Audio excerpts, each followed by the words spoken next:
Los últimos acontecimientos del 7 de octubre pasado, cuando el grupo terrorista Hamás invadió de forma por demás salvaje, despiadada, cruel y sanguinaria, matando a más de 1,200 personas, más de 250 jóvenes en un festival, ha despertado una especie de alerta mundial al ponerse al descubierto las verdaderas intenciones del Islam como religión, públicamente y como amenaza mundial.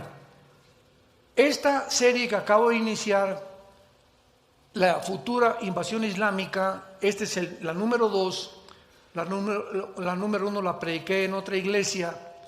Es una serie que está dedicada a examinar de qué forma finalmente lo que en la cruz vimos fue el odio y el amor.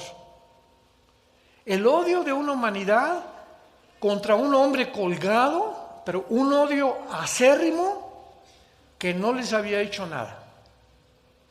Jesús nunca vendió marihuana, nunca fue traficante, nunca dijo groserías, nunca maldijo a nadie, nunca le robó a nadie, anduvo sanando, sacando demonios, orando con la gente, pasando tiempo con 12 grupos, y sin embargo en la cruz vemos un odio irracional, y al mismo tiempo en la cruz el amor de Dios, porque de tal manera amó Dios al mundo que nos dio a su Hijo unigénito. Y estos dos factores que vimos en la cruz los vamos a encontrar al final de la humanidad. Nos encontramos actualmente en un grupo que se llama el Islam. Vamos a analizarlo claramente durante todas estas conferencias, donde es un odio irracional contra los judíos. Desde 1948 que Israel regresó a su tierra, David Ben-Gurión, el primer ministro nombrado de Israel, mandó este recado a las naciones árabes: queremos vivir en paz, queremos estar con ustedes, no hay ningún problema. Y desde el 48 dijo el Islam: no queremos paz. Vino inmediatamente una guerra, el 15 de mayo, 24 horas llegando los judíos, les lanzaron la guerra, el 56 por el canal de Suez, el 65 en la guerra de los 6 días, el 73 en la guerra de Yom Kippur, y al darse cuenta en 1973 las naciones árabes de que no podían con Israel, porque de una forma milagrosa se sobreponían a los ataques y les ganaban, siendo infinitamente menor su grupo militar, sus tanques y sus aviones que sus enemigos, comenzaron a formar grupos terroristas. Y desde hace más de 75 años, todos los ataques terroristas, sin ninguna excepción en el mundo, han sido por el Islam, por musulmanes radicales que odian a la sociedad occidental, odian al cristianismo, odian los preceptos contenidos en este libro, en las Sagradas Escrituras, de ética, de moral, que a través del judaísmo Dios le entregó al mundo. Y Dios le dijo a Moisés en el monte Sinaí: Moisés, te entrego los 10 mandamientos, ustedes son un pueblo, no son mejor que nadie, no tengo yo preferidos, ni hago acepción de personas, los he escogido para que a través de ustedes envíen este mensaje a las naciones, los principios de conducta, de ética, de moral, para que todo el mundo sepa que hay un Dios que va a juzgar al mundo, y ustedes son los enviados, mis atalayas, con esa comisión. Además de eso, ese pueblo que Dios escogió sacó de entre ellos al que sería el Mesías, porque Jesucristo era judío.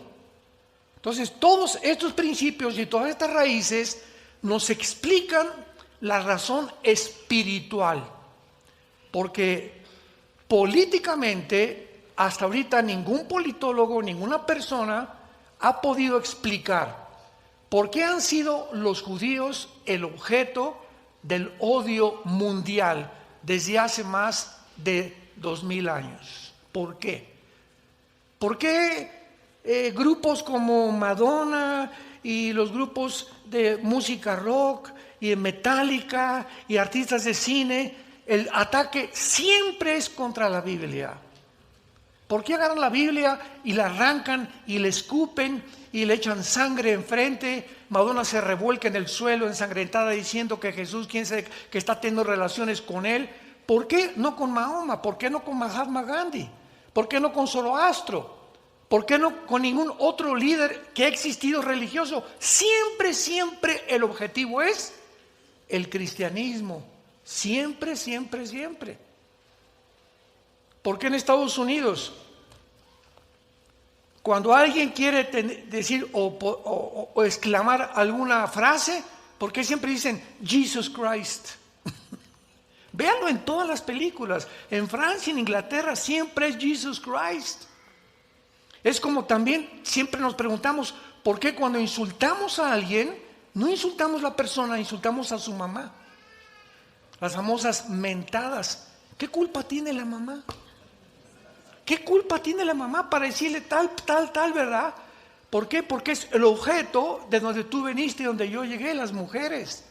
Hay un odio contra las mujeres. Y lo vemos en todas las maldiciones, en el mundo entero, es contra las mamás. Qué cosa tan irracional, ¿verdad? Todo esto tiene que tener una causa y una explicación. Y en la Biblia lo podemos entender. Durante bastante tiempo el Islam ha argumentado mundialmente, pero de manera engañosa, que los palestinos anhelan una patria, un estado dentro del Estado de Israel, y que Israel los ha oprimido por muchos años. Y hace una semana el colmo de los colmos llegó hasta arriba, cuando el país de Sudáfrica, que no es coincidencia, el presidente de Sudáfrica es íntimo amigo del líder de Hamas. Son compadres. Entonces, esa nación de Sudáfrica demandan ante la Corte Internacional de Justicia en La Haya, en Europa, a Israel por genocidio. La Corte Internacional de Justicia fue formada después de la Segunda Guerra Mundial y son de 15 a 17 jueces de todas partes del mundo. Pues las leyes del genocidio dicen claramente lo siguiente: para que sea genocidio o para que alguien sea culpable de genocidio, de acuerdo a la estipulación de las leyes internacionales de la guerra, tiene que haber la intención previa de liquidar, exterminar algún grupo racial, algún grupo religioso o por fines políticos. Entonces, se le acusa a Israel al entrar a Gaza de genocidio, cuando la intención de ellos jamás ha sido exterminar al pueblo palestino. Entraron y lo anunciaron al mundo: vamos a vengar y a encontrar a esos animales que le sacaron los ojos a los bebés enfrente de los papás, que quemaron vivos a las mamás enfrente de los papás, que incendiaron, que mataron a más de 200 jóvenes, que se llevaron de rehenes a niños de 8 meses, ancianos de 80 años. Esos animales tenemos que, toda nación tiene el deber de defenderse y de impedir que vuelva a suceder. Esa es la ley y la responsabilidad de cualquier gobierno. Entonces fueron por ellos y anunciaron antes de entrar a Gaza, 2 meses, casi meses, vamos, con periódicos que mandaron por todos y panfletos que los helicópteros derrabaron por todo Gaza: por favor, sálganse y vayan hacia el sur, hacia el norte, hacia Egipto, para que puedan escapar. Ahí Egipto les va a proveer un lugar para el asilo. No queremos matar civiles. Nunca hubo la intención de matar, pero cuando entró el grupo de Hamas a Israel, ellos iban con la intención de no dejar a nadie vivo. No solamente eso, de torturarlos. Niños de 8 meses llegaron con un desatornillador y enfrente de sus papás le sacaron con el desatornillador los ojos a los bebés. Mientras los papás estaban amarrados y los obligaron a presenciar cómo torturaban a los bebés enfrente de ellos. Ni en el Holocausto ni los nazis se ha visto cosa semejante. Nunca en la historia se ha visto tanta crueldad, tanto odio. Eso es genocidio. Y todavía de cínicos. Ahora no somos las víctimas, los acusamos, gracias a Dios. Para no ser el cuento largo, todos ustedes lo saben, la Corte Internacional de Justicia dictaminó antier que no fue genocidio, que no podía llenar las características del genocidio. Le dieron algunas advertencias a Israel, que esto anduviera con más cuidado, etcétera, etcétera. Pero en todas las guerras y revoluciones de la historia ha habido víctimas de civiles. Pero lo han usado, vuelvo a repetir, para inspirar ahora ellos compasión y victimizarse ante el mundo entero. Y lo que tú oyes, lo oíste de los periódicos, lo oíste por acá. Hace poco hicieron una entrevista a todas las manifestaciones que hubo en Francia, en Alemania, y ves, no, del río hasta el mar, libertad a los palestinos. Y se acercan los reporteros, oye, ¿tú sabes qué pasó en Palestina? En Gaza, el 2005, no sé. ¿Y tú sabes que no existe el país de Palestina ni tampoco el nombre palestino? No sé. Entonces, ¿contra quién protestas? Cabeza de aguacate. No sé. Oiga, ¿y usted por qué vota por ese candidato? Pues porque está a favor de los pobres. ¿Y no has visto todo lo que ha hecho? No sé, pero me dieron una cachucha y un guante y una bolsa de lonche para que votara por él. Este es el mundo que vivimos, un mundo manipulado. Siempre que ves una manifestación, pregúntales a los que van, oye, ¿contra qué estás manifestando? No chepo. Pues me invitaron a que formara aquí, ¿verdad? Hay un líder, etcétera, etcétera, e igual. ¿Y tú sabes qué hicieron los judíos? O sea, ¿tú tienes odio a los judíos? Pues sí, ¿por qué? Porque son judíos. Jesús, María y el burrito que los acompaña. Vivimos un mundo, abre los ojos, vivimos un mundo irracional, un mundo de psicópatas, un mundo de locos verdaderamente. Sin embargo, todas estas mentiras, ¿verdad?, han sido aceptadas como verdaderas por millones de personas desinformadas de la verdadera realidad. Yo les suplico, les ruego, les pido que oigan la última serie que acabo de predicar, El caos en el Medio Oriente. Fueron 9 conferencias. La encuentran ustedes en YouTube. Son 9 conferencias que di explicando detalles, fechas, exactamente, porque no quiero más perder el tiempo con eso, lo que pasó en Gaza, lo que pasó el 7 de octubre, qué dicen los diccionarios de los genocidios, del apartheid, qué es esto, por qué se les acusa de esto, etcétera, etcétera. Claramente todo para que pueda el mundo darse cuenta de la verdad. Y ustedes como cristianos, abran los ojos y no te dejes llevar por tu amigo de la secundaria o de la preparatoria o tu amigo médico que no saben nada ni siquiera de lo que están hablando. No, sí es cierto, los judíos y esto y el otro y por aquí y por allá. Cállate la boca. ¿Sabes los antecedentes que hay detrás de todo esto? Antes de poder ni siquiera expresar tu opinión. Abstengámonos de hablar barbaridades cuando ni siquiera tenemos el conocimiento claro de los verdaderos acontecimientos. ¿De dónde viene realmente toda esta mala información que continúa engañando a millones de personas en el mundo de los medios masivos de comunicación? ¿De dónde tuviste esto? Lo que dijo CNN, lo que dijo la charrita del cuadrante, lo que dice esta estación, lo que me dijo mi maestro, lo que me dijo mi amigo de la secundaria y mi preparatoria.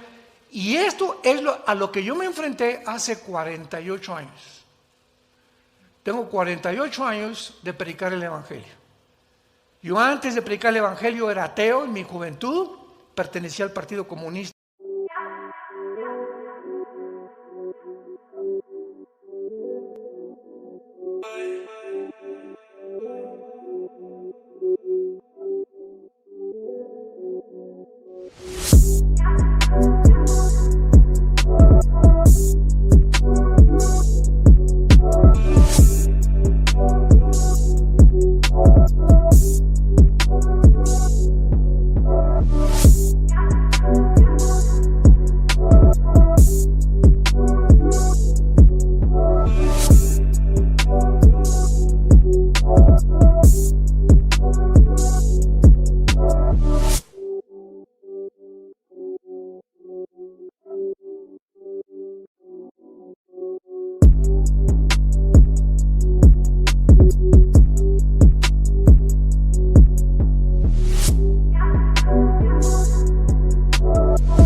I'm trippy, so high and I'm tipsy.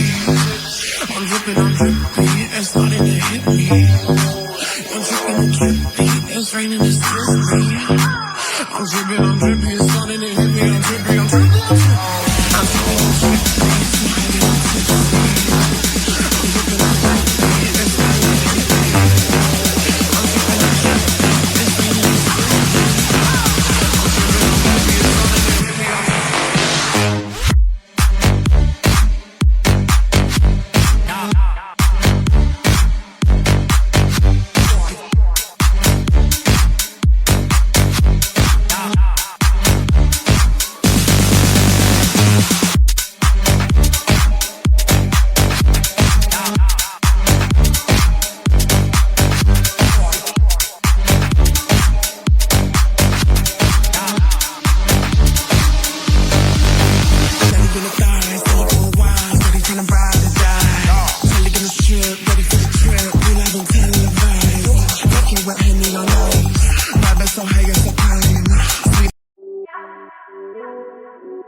I'm trippy, so high and I'm tipsy. I'm drippy, it's starting to hit me. I'm drippy, it's raining, it's drippy. I'm drippy, it's starting to hit me.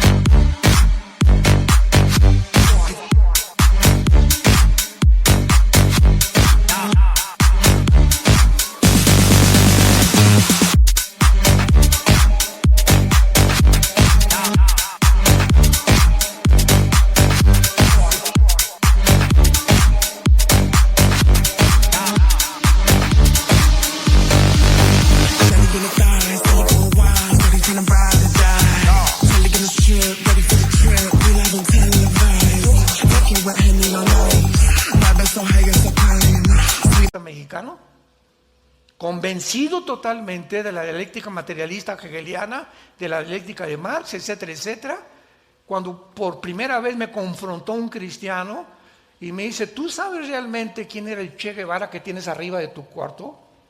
¿Tú sabes realmente que ninguna revolución armada mediante el comunismo puede funcionar?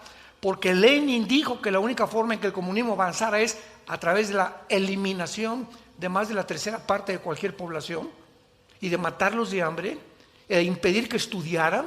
¿Tú sabes todo eso? No, le dije, pues no. Le dije, entonces, ¿por qué estás aquí? ¿Por qué te proclamas comunista? ¿Qué no sabes que las bases del comunismo es, número uno, el ateísmo, el humanismo y el darwinianismo? Así que tú tienes que, para ser comunista, tú tienes en primer lugar negar que existe Dios. Número dos, tienes que creer que el hombre es el único capaz de solucionar los problemas que existen actualmente. Y número tres, no puedes creer en la resurrección, ni en la Biblia, ni en Jesucristo, ni que hay vida después de la vida. que al morir te vas al polvo y como un animal, como un insecto, ahí quedas y no se acabó, y se acabó todo.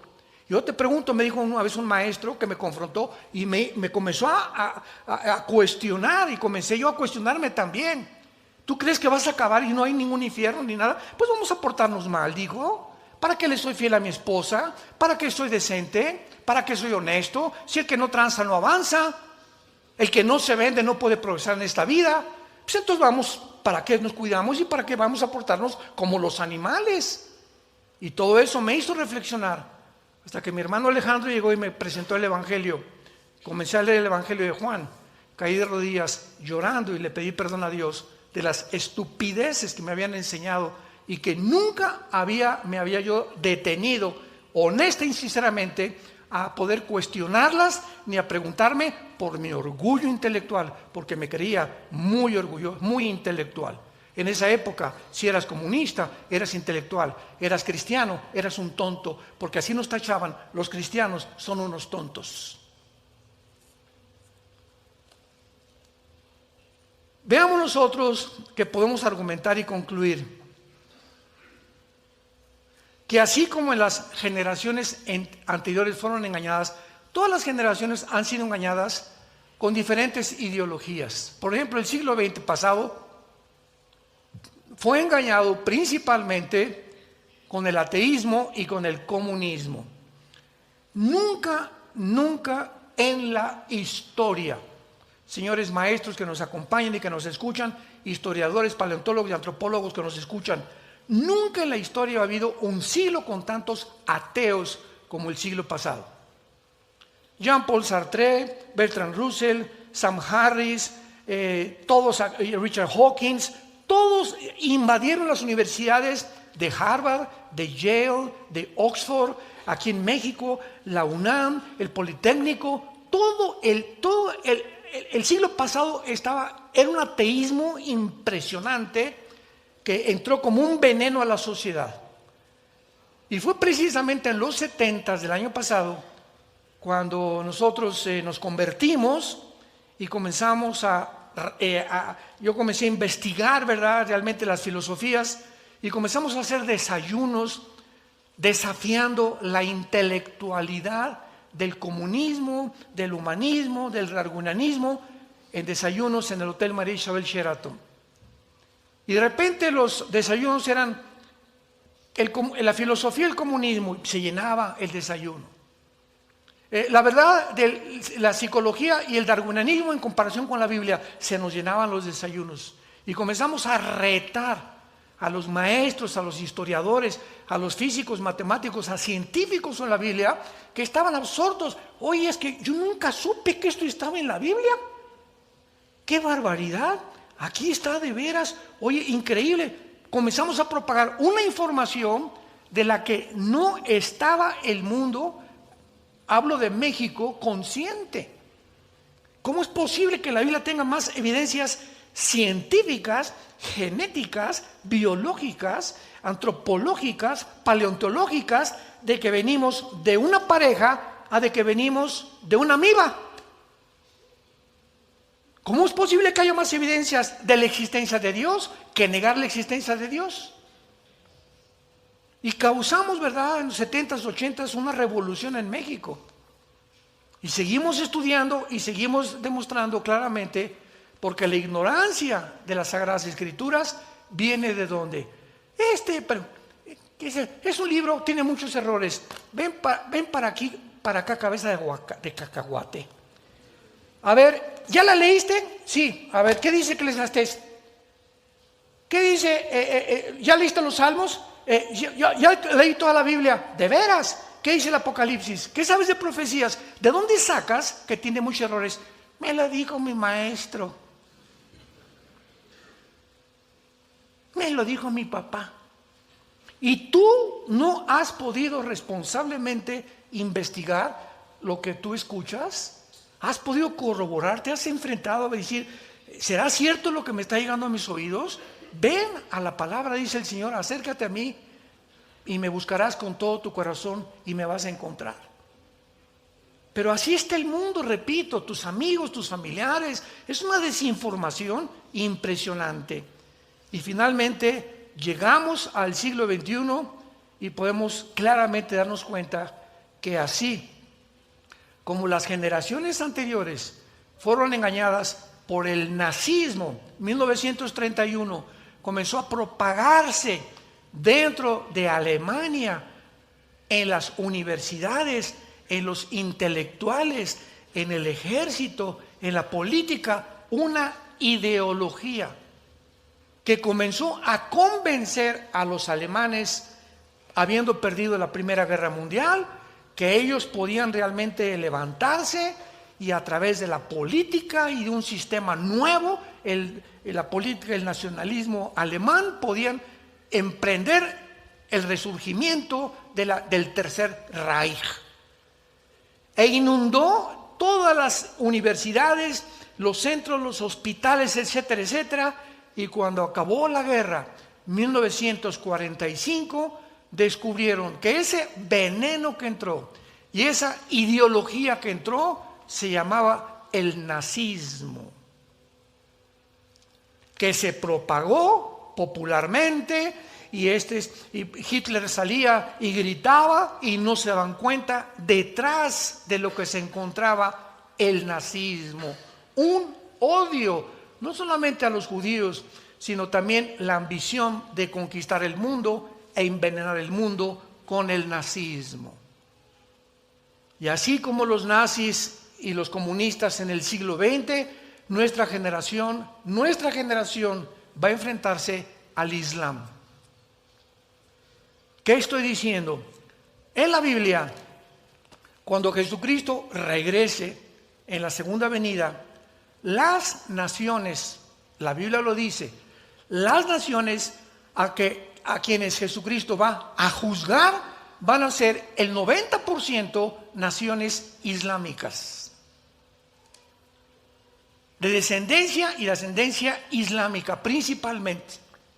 En otras palabras, lo estamos ya comenzando a ver, lo acabamos de mencionar hace algunos minutos, la mayor parte de los ataques terroristas desde hace 50 años han tenido su origen en el Islam radical. Es un choque actualmente de civilizaciones entre el odio y entre el amor. ¿Por qué nunca, escuchen, el presidente Bush, el Papa Juan Pablo II, el presidente Biden, el presidente Obama, los presidentes anteriores, Eisenhower, desde que vieron el problema en el Medio Oriente, todos han dicho dos opciones, dos naciones juntas? Permitan los judíos que ahí en Israel haya un Estado palestino. Y ahí se acabó el problema. La origen del problema es que quieren un Estado los palestinos islámicos o los árabes islámicos y no se les permite. Los tienen arrinconados, los tienen encarcelados en Gaza, que tiene 50 kilómetros de largo, 2 millones de palestinos, y ese es el problema, que los tienen oprimidos. Eso es lo que se ha enseñado, desgraciadamente. La Constitución, por favor, apúntalo y búscalo tú en Google o en Wikipedia. La Constitución del Estado que se formó por Yasser Arafat en los 70s, 80s, para la liberación del Estado de Palestina, en la Constitución tiene más de 30 artículos, lo declaran y lo estipulan claramente. Nuestra meta no es ningún Estado dentro de Israel. Nuestra meta es la exterminación del Estado de Israel y matar a todos los judíos. Mientras tú pienses así, ¿cómo te voy a dejar meter a mi casa? Mi vecino me acaba de decir, ¿sabes qué, Armando? Que tengo como meta matarte. ¿Me invitas a tomar café? Por el amor de Dios. Y los demás vecinos, ay, Armando, no deja meter el café, pobrecito, le está pidiendo que quiere ser su amigo. No es cierto, porque su verdadera intención no es el café. Él me dijo que me quiere matar. Entonces yo nunca podré abrir mi casa a una persona con esas pretensiones, por el amor de Dios. Esto es lo que impide que pueda jamás, hasta que Cristo venga, este odio no se va a acabar. Es una guerra entre odio y entre la incivilización y la civilización. Es un choque de civilizaciones. El choque que estamos presenciando actualmente en el mundo no es un choque de religiones o de civilizaciones, es un choque entre dos eras opuestas, el Oriente con el Occidente. Es un choque entre una mentalidad que pertenece a la Edad Media y otra que pertenece al siglo XXI. Allá piensan que las mujeres no sirven más que para acostarse y para hacer la comida. Allá en el Oriente no piensan más que las mujeres tienen que taparse la cara desde arriba hasta abajo. Allá piensan que pueden tener 4 o 5 mujeres. Allá piensan que solamente la religión, no el Estado, tiene que gobernar. Es un choque de la Edad Media. Allá en el Oriente piensan, aman la muerte. Nosotros amamos la vida en el Occidente. O sea, para ellos ponerse bombas y aventarse y matar a 15, 30, 50 personas, lo están esperando 72 vírgenes en el cielo con Alá. Ellos aman la muerte, quieren morir. ¿Cómo puedes enfrentarte a algo a alguien, un enemigo que ama morir? Que está esperando que realmente puedan morir por causa sagrada del Corán. Es un choque entre la civilización y el atraso, y lo civilizado y lo primitivo, entre la barbarie y la racionalidad. Vemos lo que hicieron ahí el 7 de octubre, fue una barbarie. Es un choque entre la libertad y la opresión, entre la democracia y el totalitarismo. Por causa de que Israel es la única nación en el Medio Oriente, es la única democrática, dicen los musulmanes, estos no tienen ni nuestras tradiciones, ni nuestra cultura, ni nuestra religión, ni nuestra percepción del mundo, ni nuestra cosmovisión. No pueden vivir en medio de nosotros. Tenemos que echarlos al Mediterráneo. Jamás lo vamos a aceptar en medio de nosotros porque son diferentes a nosotros. ¿Saben cómo se llama eso? Racismo. Racismo puro. La ONU, la Organización de las Naciones Unidas, está en contra del racismo. Es un choque entre los derechos humanos y la violación de estos derechos, entre quienes tratan a las mujeres como bestias y entre quienes las tratan como seres humanos. Es un choque impresionante al que el mundo ha llegado, entre dos hemisferios que pensamos completamente diferente. Y para entender todo esto, tenemos que entenderlos a ellos. Este fue el error más grande de Estados Unidos, de Norteamérica, principalmente el 11 de septiembre del año 2001, cuando 19 terroristas musulmanes se subieron a 4 aviones comerciales y se lanzaron contra las Torres Gemelas. Uno iba otro contra el Pentágono, otro iba contra la Casa Blanca, pero cayó en Pensilvania porque los tripulantes impidieron finalmente que los terroristas llegaran a la Casa Blanca. Y desde ese tiempo el presidente Bush ideó algo, George Bush hijo, y dijo, ya nos dimos cuenta que el Islam nos odia, que van a hacer lo imposible por acabar con la cultura occidental. Y ahora pues vamos a declarar la guerra al terrorismo y vamos a tratar de convertirlos a nuestras democracias y a nuestra cultura. Un error gravísimo. Nunca estas naciones, ¿verdad?, monárquicas, que son gobernadas casi siempre por reyes y por dictadores, nunca van a pensar como nosotros. Y cuando nosotros queremos forzar a alguien de otra cultura, de otra tradición, de otra religión, que piense como nosotros, va a haber un choque, va a haber una confrontación, va a haber tensión. Y desde principios de este siglo, esta tensión ha ido en aumento, hasta que vamos a llegar a una tercera guerra mundial entre el Islam y el Occidente. La guerra del Armagedón es lo que es. Las naciones musulmanas, las naciones islámicas en contra de las naciones occidentales.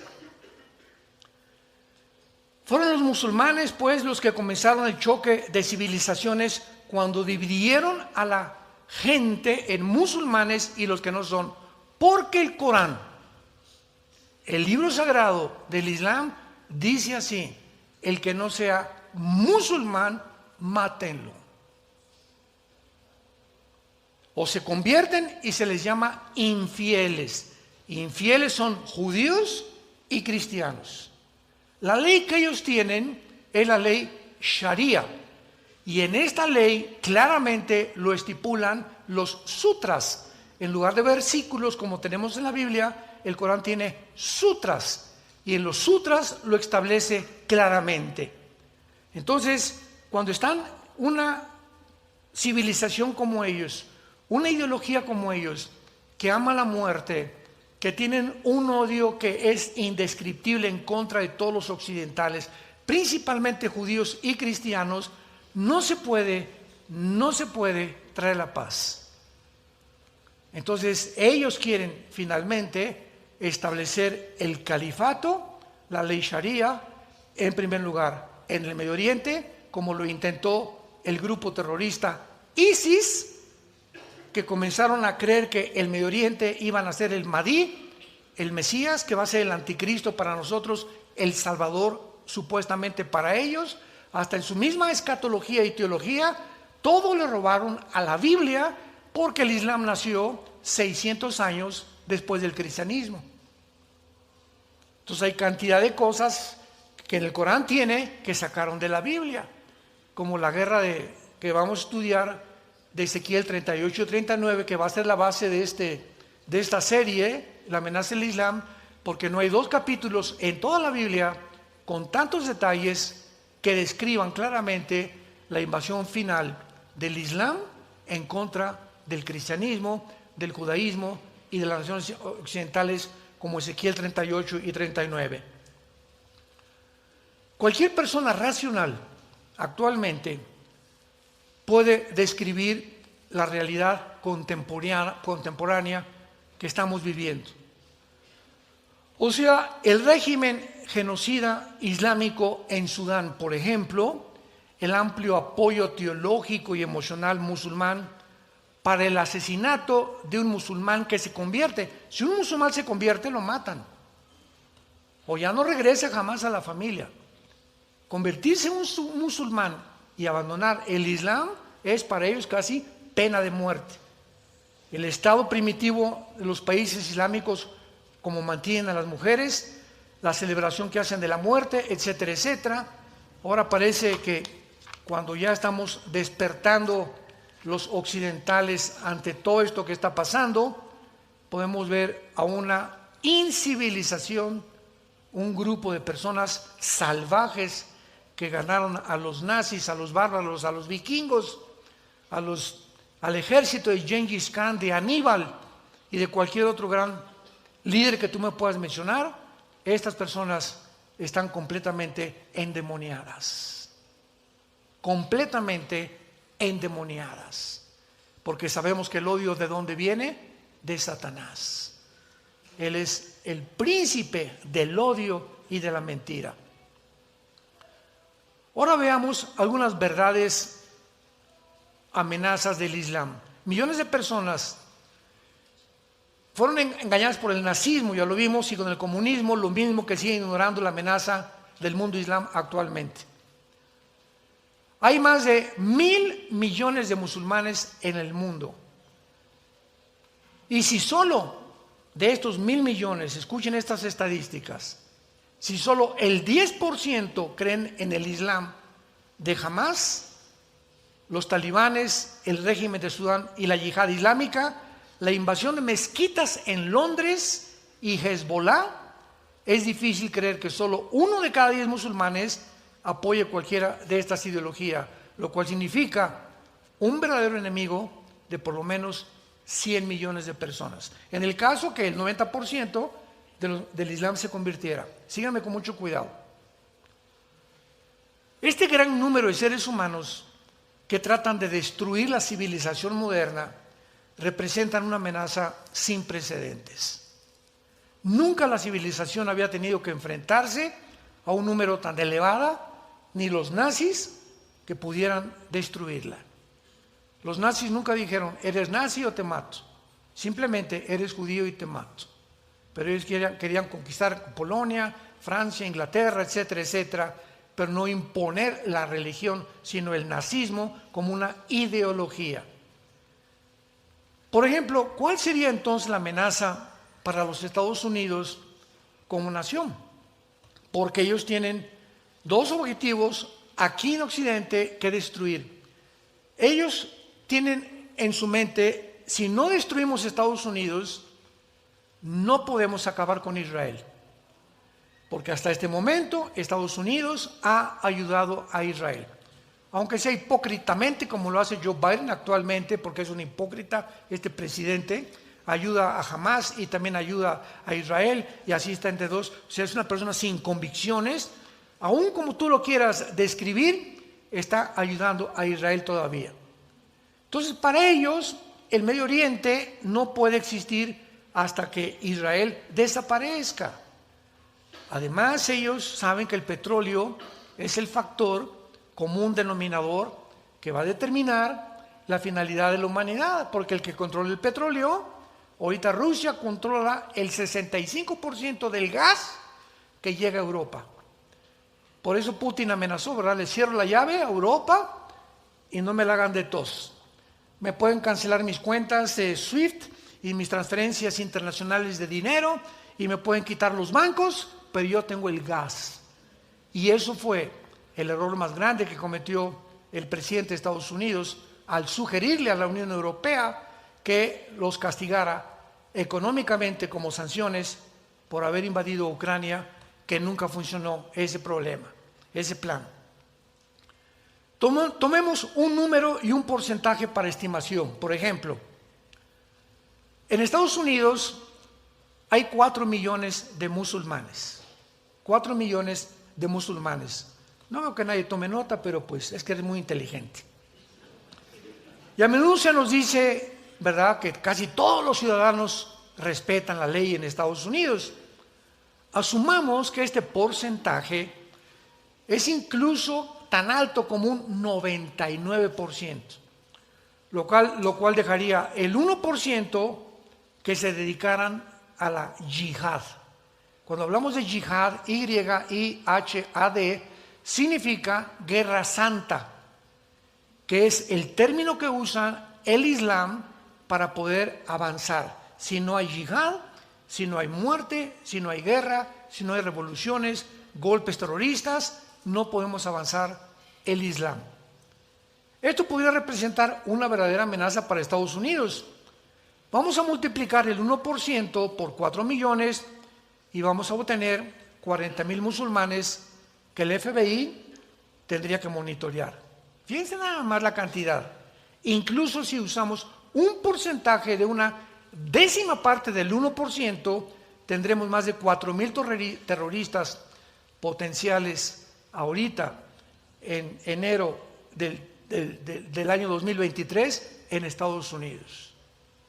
Así, bajita la mano ahorita hay 4,000 personas en Estados Unidos, 4,000 terroristas que están buscando la manera en cualquier parte y en cualquier oportunidad que se les presente de poder desbancar, atacar edificios de gobiernos o escuelas, pero de alguna manera debilitar política y económicamente a Estados Unidos.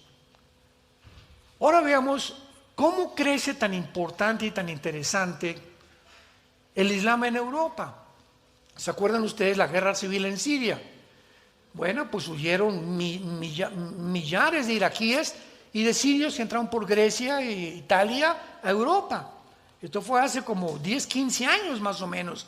Millones de migrantes, que es lo que está pasando ahorita en la frontera con México, Estados Unidos. Más adelante a ver si podemos mencionar el problema gravísimo que está ahorita México con Estados Unidos y el potencial que hay ahorita en Estados Unidos de una guerra civil interna. Porque 25 estados están apoyando a Texas en contra de las leyes de migración del presidente Biden, ahorita, el día de hoy. Entonces, supongamos esto, ¿verdad?, que crece la población islámica. Entonces entraron los musulmanes a España, entraron a Francia, Alemania. Ahorita Londres es una ciudad musulmana. Londres. El presidente municipal de Londres es musulmán. Y hay más mezquitas en Inglaterra que entre los británicos, que iglesias católicas y cristianas. Para que vean de qué forma está avanzando. Hace 3 o 4 años yo mencioné en una conferencia, Europa en menos de 5 años es un continente musulmán. ¿Por qué? Porque los europeos ya no se multiplican, ya no quieren tener hijos. Los europeos es una población de personas de la 3ª y de la 4ª edad. Y ya no quieren tener hijos. Y por cada europeo que nace, nacen 7 musulmanes. Las musulmanas se multiplican como conejas. Ante esta ¿verdad? Medida demográfica que estamos viendo en nuestros ojos, pues cada europeo que nace, 7 musulmanes, cada europeo, 7 musulmanes están poblando completamente el continente europeo. Por ejemplo, vean estas estadísticas tan importantes. Cuando veamos el porcentaje, cuando en un país la población musulmana es del 5% nada más, comienza a ejercer su influencia a presionar con la ley Sharia. Así es como comienzan. Cuando solamente en México hay, vamos a poner en México, 5% de musulmanes. Cuando alcanzan el 10% en un país, que en muchos países europeos, comienzan a ejercer influencia y a percibir mayores niveles de violencia y de desorden. Vean cómo operan el Islam. Cuando alcanzan el 20 o el 30% de influencia en un país, comienzan a provocar disturbios callejeros, asaltos a comercios, incendios producidos por la yihad e inclusive bombardeando iglesias. Cuando alcanzan el 40 o el 50% como es Bosnia y en el Líbano, experimentan masacres y ya entran a guerras con milicias. Y cuando al menos la mitad de la población es musulmana en un país, comienzan a perseguir a los infieles, a los que no son musulmanes, y la ley Sharia se comienza a aplicar a todos los ciudadanos. Y finalmente, cuando después en un país llegan al 80% como Irán, son casi el 80% de musulmanes, Siria, Nigeria, Sudán o Etiopía están comprometidos a la persecución y a la intimidación y a la declaración de la guerra contra los cristianos. A veces el genocidio estatal se desarrolla intentando purgar al país de todos los infieles. Esta segunda parte de esta serie he tenido la intención simplemente de describirles a ustedes el panorama que está el mundo enfrentando. Un panorama, repito, que muy poca gente está informado. Tú todavía sigues con el Calimán, con tus telenovelas, por aquí, jajaja, jijijo, con las drogas, quiero hacer dinero, y esto y el otro, con adulterios, acostándote con tu novio, con tu novia, viniendo a la iglesia de una forma hipócrita, nunca leyendo la Biblia, nunca trayendo la Biblia a la iglesia, vives un cristianismo que dices que eres cristiano, desde que te convertiste a nadie le has hablado de Cristo, no has dado testimonio de Jesús, no tienes una pasión por la verdad ni por la santidad, y sabes una cosa, ya basta. Tú no puedes seguir así. Si tú no abres los ojos ante todo esto que Dios nos está mostrando en la Biblia para prepararnos y entender el mundo, sin la Biblia el mundo no se puede entender. Politólogos, antropólogos, paleontólogos, arqueólogos, políticos van a tratar de escribir su percepción sin entender la dimensión espiritual que rodea el mundo y que es la que está causando todo lo que estamos viendo en el mundo. Y si no llegamos a la Biblia, viviremos sin luz. Jesús dijo: yo soy la luz del mundo, y el que me sigue no andará en tinieblas. Hay caminos que parecen derechos, pero su fin es camino de muerte.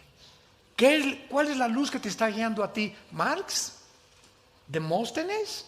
¿Sócrates? Octavio Paz, Walter Mercado, Mahatma Gandhi. Dime, ¿quién es decimos en México, dime quién es tu gallito Giro? ¿Quién es la persona que más admiras como líder? ¿Alejandro el Magno? ¿Algún presidente? Dímelo. ¿Cuál es tu libro favorito? Muéstrame el libro La náusea o El muro de Jean-Paul Sartre, El origen de las especies de Carlos Darwin. Mencióname el volumen de literatura que tú quieras mencionar, compáralo con la Biblia. A ver si tiene la información que este libro te da. Y cualquiera que sea tu líder, compáralo con Jesucristo. Y podremos darnos cuenta que Él es el camino, Él es la verdad y Él es la vida. Oremos.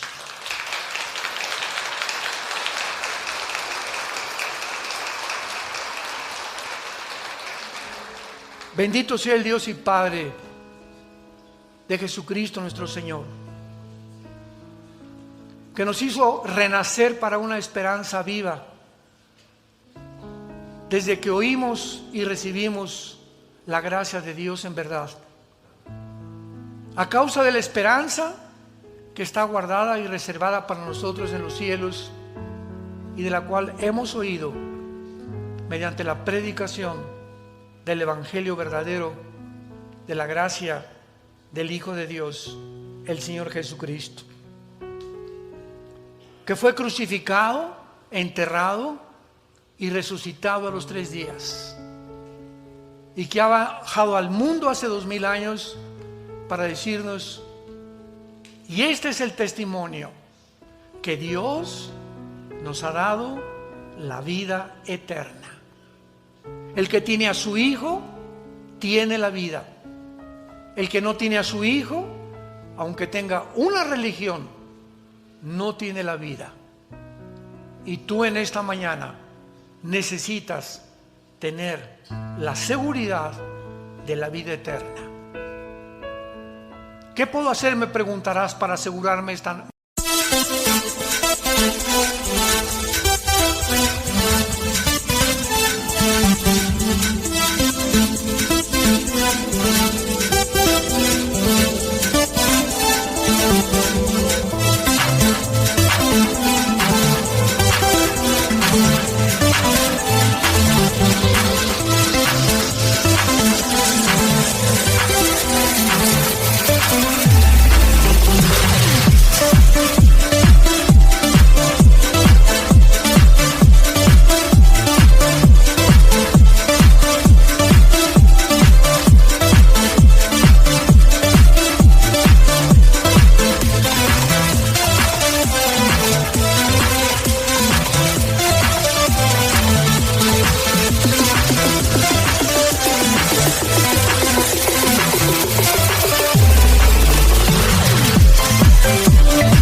Para hoy regresar a mi casa en este día, y el día que me sorprenda la muerte, no me importa en qué circunstancias, morir en paz, porque he hecho la paz por medio de lo que Cristo hizo en mi lugar en esa cruz.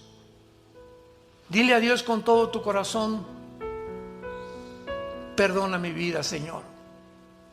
Ya estoy cansado de la vida tan vana, tan hueca, sin propósito ni sentido que he vivido.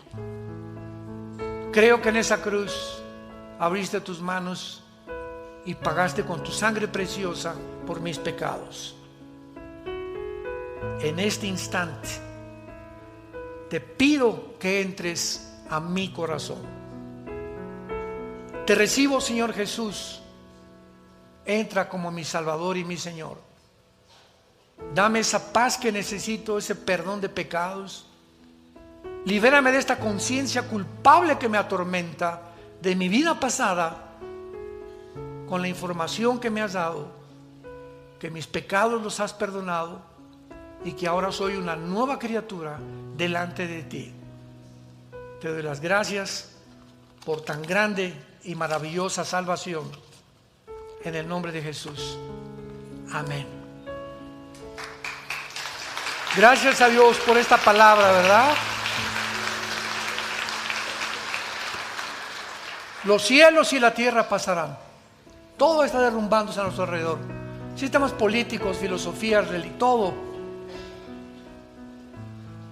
Mas haríamos bien en estar atentos a esta palabra como una antorcha que alumbra en medio de tantas tinieblas. Ninguna obra literaria, ningún líder, ningún hombre podrá alumbrar tus ojos ni mis ojos para saber la verdad y sobre todo la vida eterna.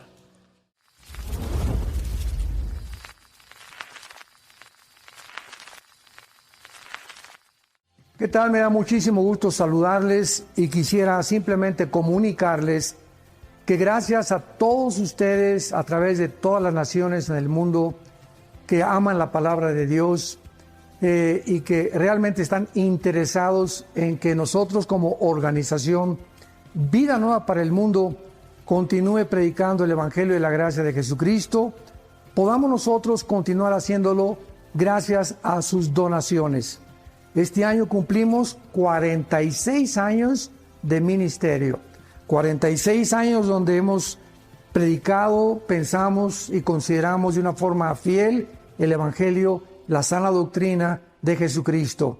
Nosotros con todas estas donaciones tenemos que sostener pastores, misioneros, obras, equipos de televisión y aún continuamos buscando la manera de poder elevar este ministerio. Hasta este momento quiero que ustedes estén enterados, no tenemos una sola propiedad. Y así hemos trabajado durante 46 años porque le damos la importancia a la evangelización, a las misiones y también a los hombres de Dios para levantar más pastores. Le damos las gracias, que pueda Dios con su gracia tocar sus corazones y que puedan ustedes invertir en un terreno donde es fructífero, porque creemos que hemos producido bastante buen fruto para la gloria de Dios. Gracias por sus aportaciones y por las donaciones que sabemos ustedes continuarán haciendo para que podamos continuar siendo fieles en la predicación del Evangelio de la gracia de Dios. Que Dios les bendiga.